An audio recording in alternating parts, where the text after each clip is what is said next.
Transcription number 86. Sir, it is my proud privilege to initiate this important debate on the 11th plan in this august house.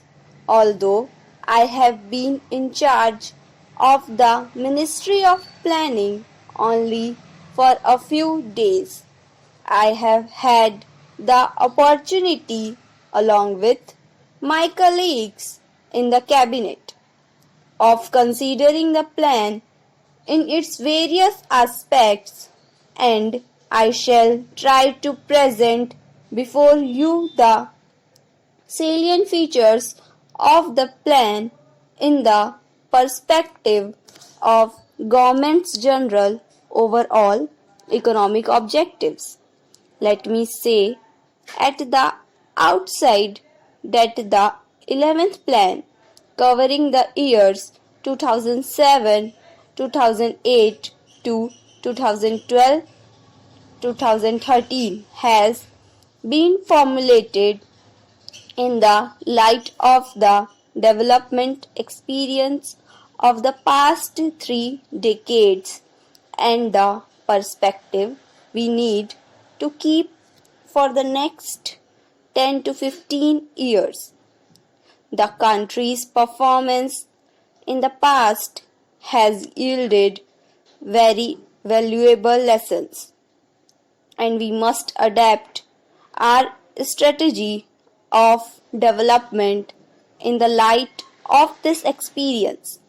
The initial conditions from which the plan had to commence were far from favorable. 1999-2000 was a drought year during which the agriculture production slumped. There was a sharp rise in prices which continued during 2002, and many weaknesses appeared in the basic infrastructure of coal, transport and power, which in turn had adverse consequences for industrial growth. Internationally, we faced a sharp rise in prices of petroleum and other imports, while recessionary conditions in the industrialized world held out a threat for our exports. In a situation such as this, it was not easy for the government and the Planning Commission to chart the course of the country for the next 5, 10 or 15 years, which would be bold or definitive. At the same time, the problems facing the country are so acute that solutions brook no delay. Removal of poverty and unemployment and attainment of self-reliance have been the basic goals of planned development, and they remain so for the 11th plan as well.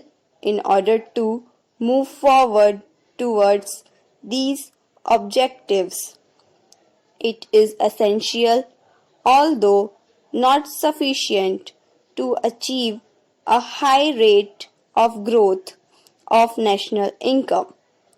The plan thus aims at a growth rate of 5.2% per annum. This is not an ambitious target, especially since 1999-2000 was a year of low output, but it still requires assiduous efforts to utilize excess capacity in the system and to build new productive capacities in industry as well as agriculture, in power and in transport, so as to sustain the momentum of development in the years to come beyond the present planned period. We think this effort can be made indeed in the first 18 months since this government came to power. Such an effort has been made.